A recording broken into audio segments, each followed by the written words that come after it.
here at my friends at Autotuned Racing. I'm at their shop. We're in Monrovia, California. I got a hold of them because the other day I am chilling in the Turn 14 Big Mike Edition DC5 street build that you guys have been following along with. It's getting a little bit cold, so I turned the heater on and no heat starts coming out. And for those of you that know, you know already, it's like, okay, hold on.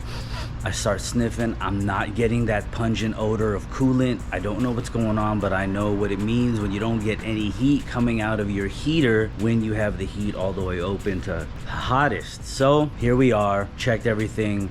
I've got a crazy leak, so I was gonna upgrade everything anyways. It's just kind of got forced upon me, so let's do it. All right, let me show you guys what's up right here. All right, obviously this needs a clean. My boy Louis at Eco 365 Auto Detail, you guys saw the episode where he did the interior. He's gonna do the engine bay, but you can see it. We have got leakage. We have got water pooling up right there. We have got it coming from somewhere over here. The lighting's not the best right now, so I'm gonna pull it into one of the bays here at Autotuned, and we're gonna get situated to address the cooling system on the DC5. Let's go.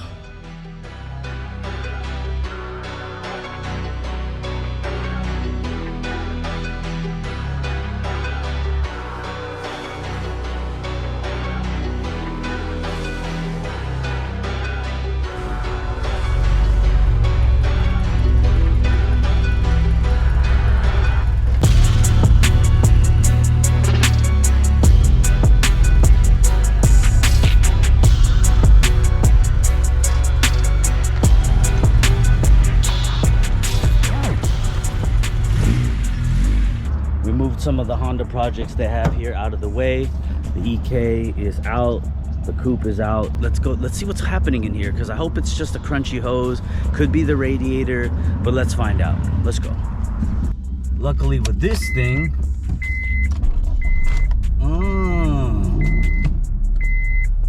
car fires up good, so let's pull it here.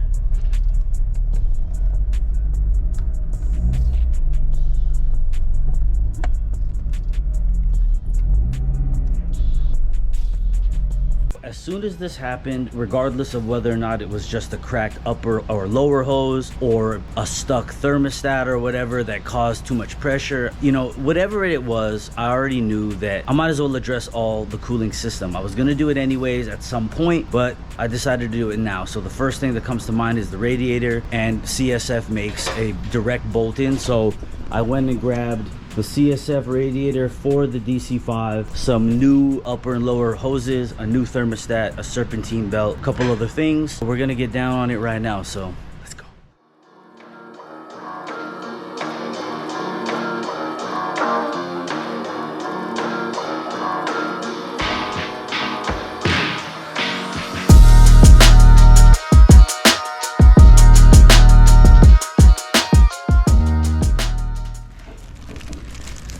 Got the fins protected, unit number 7000, comes with a new cap, OEM mounts for the fans and all the plastic shroud, the drains right there.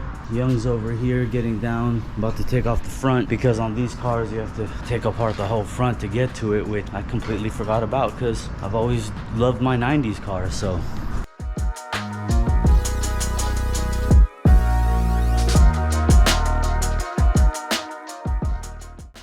okay, warning, the next scene might not be safe for work. I'm talking with Young and we just figured out where one leak is. It might be more, but if this makes you feel a type of way, you shouldn't be watching this channel. But we were right here and we were trying to check assess it out, see where things are going. We see an aftermarket clamp here, and it's dirty here, so we're thinking it's leaking right here just underneath, but so we squeeze and feel some warmth. Well, we found it. We found. Oh man, I was unprepared for that when he did it. I was like, bro, we're adults. Like, what are you doing right now? Young's underneath. We're about to drain. T-bar's off. You guys saw the squirt. Pause, I guess. And we're gonna put this bad boy in. Shout out to CSF, shout out to Christian, and of course to the homie Robbie for supporting everything that I do. I appreciate you guys. So let's keep going. All right, so you know what's interesting about this radiator that's in here? You guys see that? That's a transmission cooler line. There's one here and one on the other side. So this aftermarket radiator that's in this DC5, which the gentleman I bought it from told me the car had overheated and he changed some stuff, so it's not the most surprising thing, but it's a manual car that has a transmission cooler provision. They aren't plumbed anywhere, so the transmission hasn't been getting cooled. So we've got all kind of build up right there. Clearly this thing has been okay. So I don't want you guys to think that I'm irresponsible. You know, when the oil gets changed, I'll check underneath here.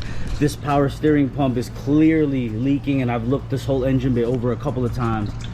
That happened relatively recent. I just want you guys to know that, because And from the color of this, when the shop that this previous owner took it to do whatever they did, what? it's not the right color. It's not the right color. It's not green. It's yellowish or green is a universal. The universal or blue. Blue is Honda. So I knew it wasn't Honda, but it's not even the universal. Yeah.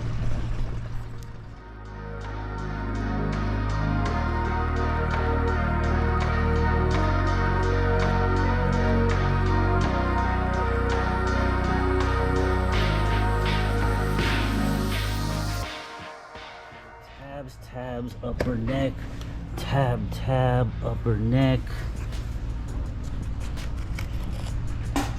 Petcock, one of the worst yet coolest words ever.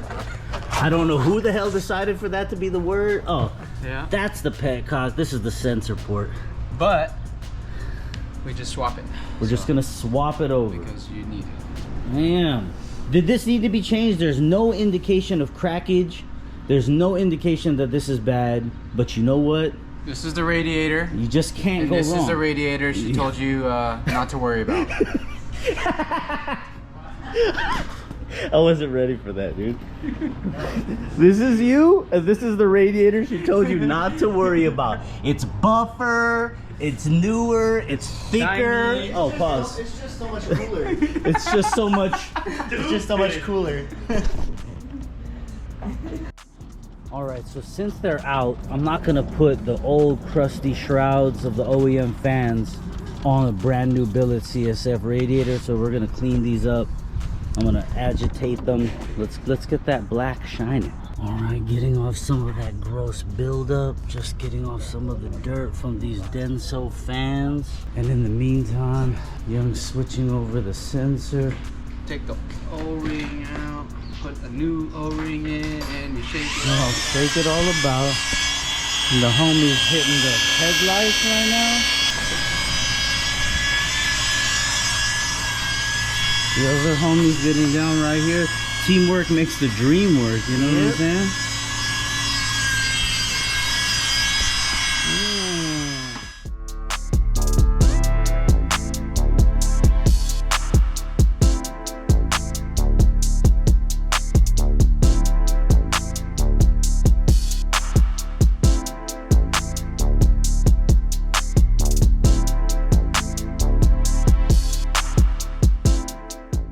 Okay, while the homie's on the thermostat, look at this headlight.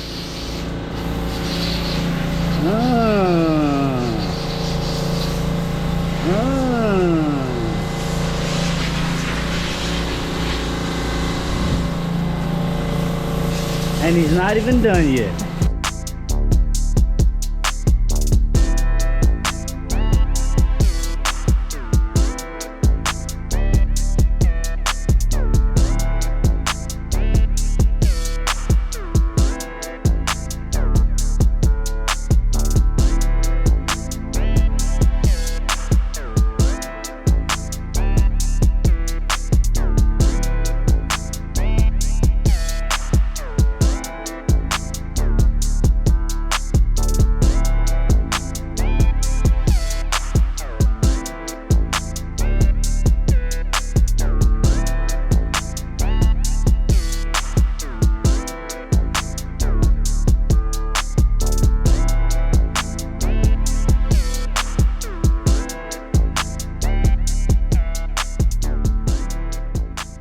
Okay, so while the homie puts on some of the other parts, I'm actually out here with Young. This is one of their cars, and this is the Autotuned slash the starting grid Track beater. track beater with the K-swap. Just the fundamentals, has port mounts, skunk intake manifold, hybrid cables. What header are you running? It's a 1320, the long tube header. The long tube Ram one. style. Synchrotech transmission. Built by them. Yeah, And of course, always keeping me cool. a CSF. All the cool kids have it. All the cooled kids have it.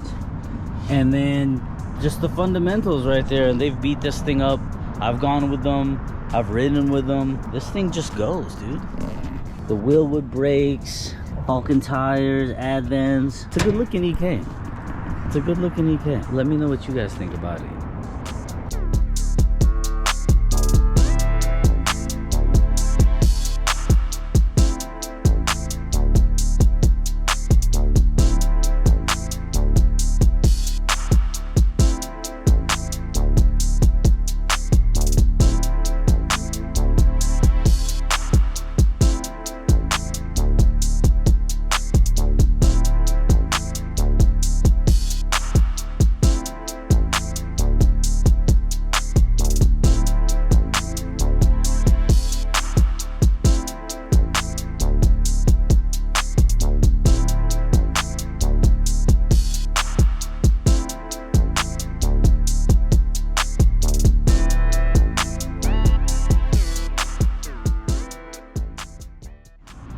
Okay, so we are at a point now where getting ready to bleed it, but I did mention to the guys here at Autotuned that I had a little bit of what felt like a misfire, and so it was like, all right, let's do spark plugs, let's check everything out, and that's what we started to do.